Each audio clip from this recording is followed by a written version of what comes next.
many species, and I'm convinced they have different agendas. Just like maybe the United States, Russia, China might have different agendas. So if you say, well, what do Earthlings think? Well, who are you talking about? Are you talking about the Russians or the Americans or the Germans or who? And I think there have been face-to-face meetings, probably with species who look very much like humans. And some of them come from planets in our own solar system. And they are people who could be walking down the corridors of the Pentagon and would be unrecognized. Then there are other species, such as the Greys, for example, which are very distinct in their looks.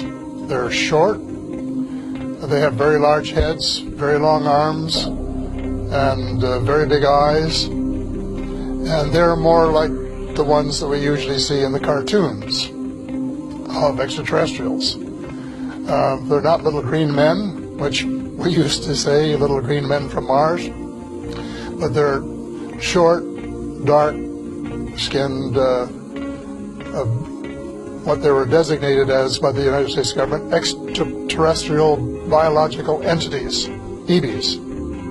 So the EBs, that group of them, look very different. And they may have an agenda which is quite different from some of the others, because there are different degrees of spirituality.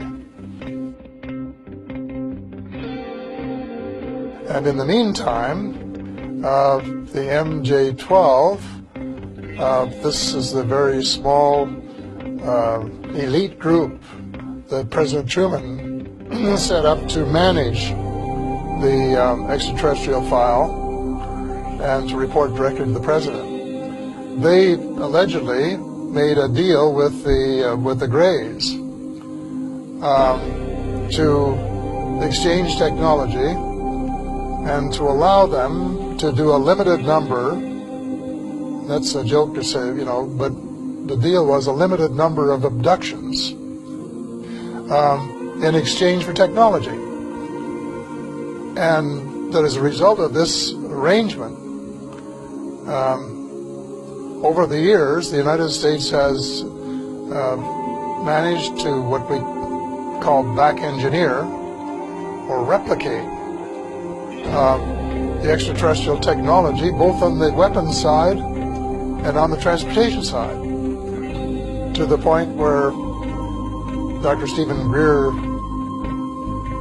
witnesses said about the flying saucers that you can't tell whether it's one of theirs or one of ours because they look so much alike. So they have made tremendous progress in 60 years, and they have developed very powerful weapons, far more powerful than anything they had before. And they have, according to Ben Rich, who was the former head of the Lockheed Skunk Works, which was working on these kinds of vehicles, they now have, as he said, quote, the capability of taking E.T. home. And so when you say happiness, I think you have to then say happiness between whom and by whom, because there's no carte blanche single answer to that question.